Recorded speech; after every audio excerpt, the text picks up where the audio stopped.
Hello everyone, you all are welcome to M institute of commerce. आज हम लोग अपने इकोनॉमिक्स के एक नए और बड़े इंटरेस्टिंग चैप्टर के साथ आए हैं जिसका नाम है meaning and functions of money.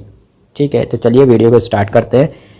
पहला कहता है define the term barter system. Barter system क्या होता है? Barter system refers to the system of exchange where goods and services are exchange directly for other goods and services. यानी goods के बदले goods, ठीक है, गुड सर्विस के बदले सर्विस। यहाँ पे बार्टर सिस्टम में ये हुआ करता था। फॉर एग्जांपल चावल के बदले आटा, आटे के बदले पे चावल, ठीक है, हम लोग एक्सचेंज किया करते थे बार्टर सिस्टम में। ठीक, फिर अगला क्वेश्चन कहता है what are the stages of evolution of money. कितनी स्टेजेस में मनी इवोल्यूट हुआ? तो कहता है economist have identified 5 stages in the evolution of money. ठीक है, मनी का 5 स्टेजेस में इवोल्यूशन हुआ था। पहला था एनिमल मनी, फिर उसके बाद आया कमोडिटी मनी, फिर आया मेटालिक मनी, फिर आया पेपर मनी, फिर आया बैंक मनी। ये क्रोनोलॉजिकल ऑर्डर आपको याद रखना पड़ेगा क्योंकि एग्जाम में एमसीक्यू में पूछ लिया जाता है ये ऑर्डर कि मनी कई स्टेजेस में आया था। वो आपको उस जो है 4 ऑप्शन देंगे, उसमें आगे पीछे ये ऑर्डर को कर देंगे। ठीक है, तो आपको ये ऑर्डर याद रखना पड़ेगा। पहले एनिमल मनी आया, फिर कमोडिटी आया, फिर मेटालिक मनी आया, फिर पेपर मनी आया, फिर बैंक मनी आया। ठीक है, फिर कहता है what is the legal definition of money. Legal definition of money क्या है? According to this definition money is what the law says is money. कह रहा है कि मनी क्या है? जो लॉ कह दे मनी है वही मनी है। ठीक, क्या सर आप भी। In other words anything which the government declares it as money is money. कहना ये चाह रहे थे कि जो सरकार कह दे कि ये मनी है तो वो मनी है। ठीक है, बस दैट्स इट, नथिंग एल्स, उसके अलावा कुछ नहीं। सरकार ने कह दिया कि ये कागज़ का टुकड़ा मनी है तो वो फिर मनी है, उसके अलावा आपको अब कुछ और मनी नहीं मानना, वही चीज़ मनी कही जाएगी। ठीक है, सरकार जिस चीज़ को भी डिक्लेयर कर देगी वो मनी कहा जाएगा। ठीक, डिफाइन मनी। मनी की डेफिनेशन क्या है? Anything that is generally acceptable as a medium of exchange and at the same time act as a measure and store of value. ठीक है, तो वो मनी कहा जाता है जो जनरली आम तौर पे जिसको एक्सेप्ट किया जाए as a medium of exchange. ठीक है, और उसी टाइम पे वो मेजर भी किया जा सके और उसको स्टोर भी किया जा सके, तो उसको कहा जाता है कि ये मनी है। ठीक है, अगले क्वेश्चन की तरफ बढ़ते हैं। कह रहा है explain the difficulties faced by barter system. Barter system में क्या क्या डिफिकल्टी आ रही थी जिसकी वजह से बार्टर सिस्टम खत्म हो गया आज के टाइम पे और नहीं चलता है। सबसे पहला कहता है lack of double coincidence of want. ठीक है, the barter system requires a double coincidence of want. यानी यहाँ पे क्या होता था? डबल कोइंसिडेंस ऑफ वांट का मतलब है कि मुझे आटा चाहिए, ठीक है, और मेरे पास चावल है। अब हम उसको ढूंढेंगे जिसको चावल की रिक्वायरमेंट है और उसके पास आटा हो। ठीक, अब वो बंदा मिले पहले तो, ठीक है, उसको ढूंढे, जब वो मिल जाएगा तो उसको आटा हम देंगे और फिर वो हमें चावल देगा।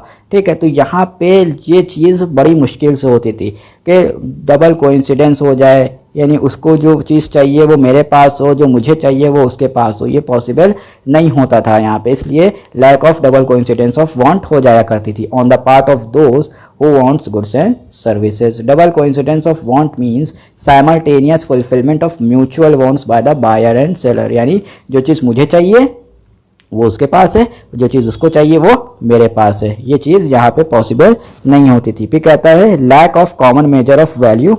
Even if the 2 persons who want each other's good meet by coincidence, अगर मिल भी जाते थे, ठीक है, मान लीजिए जो मुझे चाहिए और वो उसके पास है और जो उसको चाहिए वो मेरे पास अवेलेबल है, ऐसा हो गया, डबल कोइंसिडेंस हो गया।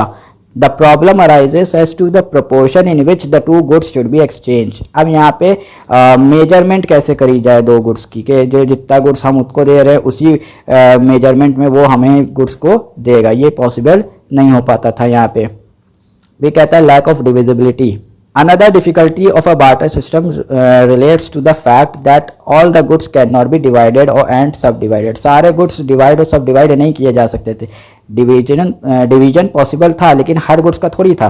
ठीक है. In the absence of a common medium of exchange a problem arises when big indivisible commodity is to be exchange for a smaller commodity. बड़ी कमोडिटी को हमने एक्सचेंज करना पड़ गया एक छोटी कमोडिटी के लिए. क्यों? क्योंकि वो बड़ी जो कमोडिटी थी उसको हम डिवाइड नहीं कर सकते थे. ये प्रॉब्लम बहुत ज़्यादा देखने को मिलती थी यहाँ पे. फिर कहता है प्रॉब्लम ऑफ स्टोरिंग वेल्थ. यहाँ पे स्टोरेज भी बड़ा मुश्किल होता था. Under barter system it is difficult to store the value. ठीक है. In the absence of money the individuals have to store wealth in the form of goods like horses, shoes, wheat etcetera.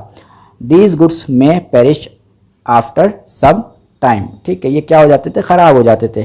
ठीक है. या जैसे घोड़ा है भाई, expire हो गया, वो उसकी डेथ हो गई.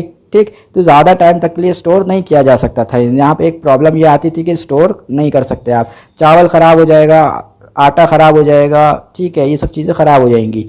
फिर lack of standard of deferred payment. Deferred payment का मतलब है फ्यूचर पेमेंट. ठीक है. यहाँ पे फ्यूचर में पेमेंट भी करना आसान नहीं हुआ करता था. Another drawback of barter system is that it lacks a standard of deferred payment. So credit transactions requiring future payment cannot take place. ठीक है. जो क्रेडिट ट्रांजैक्शंस हैं जो आज के टाइम पे बहुत ज़्यादा रेलेवेंट है, आज के टाइम पे ज़्यादातर क्रेडिट पे ट्रांजैक्शंस हुआ करते हैं. ठीक है. वो पहले बार्टर सिस्टम में पॉसिबल नहीं हुआ करते थे. So credit transactions requiring future payment cannot take place smoothly under barter system. ठीक है. चलिए अगला क्वेश्चन क्या कहता है? Explain the primary functions of money. Primary functions क्या है मनी के? पहला, मीडियम ऑफ एक्सचेंज.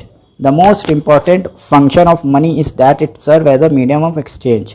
ठीक है. एक मीडियम है जिसके थ्रू हम लोग क्या करते हैं? एक्सचेंज आपस में करते हैं. Money commands general purchasing power to purchase goods. इसके पास क्या है? परचेजिंग पावर है ताकि क्या कर सके? गुड्स को परचेज कर सके और सर्विस को परचेज कर सके. ठीक है. Money accepted as a medium through which all sales and purchase takes place. ठीक है. इससे क्या होता है? मनी के जरिए से सारी सेल्स एंड परचेज होती हैं. फिर कहता है दूसरा, measure of value. The second important function of money is that it act as a common measure of value. क्या है? मेजर ऑफ वैल्यू इसके अंदर होती है. Money serve as a unit of measurement in terms of which the value of goods and services are measured and express. ठीक है. Money एक ऐसा मीडियम है जिससे हम लोग जो भी गुड्स की और सर्विस की वैल्यू उसको हम लोग मेजर करते हैं. भाई एक शर्ट कितने की है? 300 रुपये की, यानी उसकी वैल्यू क्या है? 300 रुपये. ठीक है. तो हमने उसकी वैल्यू को किस में मेजर किया? In terms of money measure किया. फिर कहता है explain the secondary functions of money. The secondary functions of money are standard of deferred payments. Money serve as a standard of deferred payment. It means payment to be made in future can be expressed in terms of money. ठीक है. Express करा जा सकता है money में जो भी हमें फ्यूचर में पेमेंट करना है. In modern economy large number of transactions involve payment in future. ठीक है. दूसरा कहता है store of value. Money act as a store of value that is people can keep their wealth in the form of money. ठीक है. Money के form में हम उसको स्टोर कर सकते हैं. Money is the most economical and convenient way of storing wealth. बहुत ही आसान तरीके से स्टोर हो जाता है और बहुत ही ज़्यादा उसमें रिक्वायरमेंट भी नहीं होती है. ठीक है. एक लॉकर के अंदर आपने रख दिया. ठीक. That's it, nothing else. यहाँ पे हमारा चैप्टर ख़त्म होता है. आज की वीडियो के लिए इतना ही. आई होप कि आपको कॉन्सेप्ट्स क्लियर हुए होंगे. जो भी क्वेश्चन है, जो भी क्वेरी है, आप हमसे कमेंट सेक्शन में पूछ सकते हैं. मैं उसका ज़रूर जवाब दूंगा. नहीं दे अगर वहाँ पे जवाब नहीं दिया तो मैं आपके लिए एक सेपरेट वीडियो पूरी लेके आऊँगा, डाउट सॉल्विंग सेशन. वहाँ पे मैं उसका जवाब ज़रूर दे दूँगा.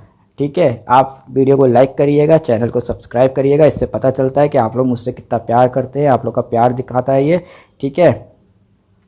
और अपने फ्रेंड्स के साथ इस वीडियो को शेयर करिएगा ताकि वो भी इस कॉन्सेप्ट्स को समझ सकें आसान से आसान लैंग्वेज में.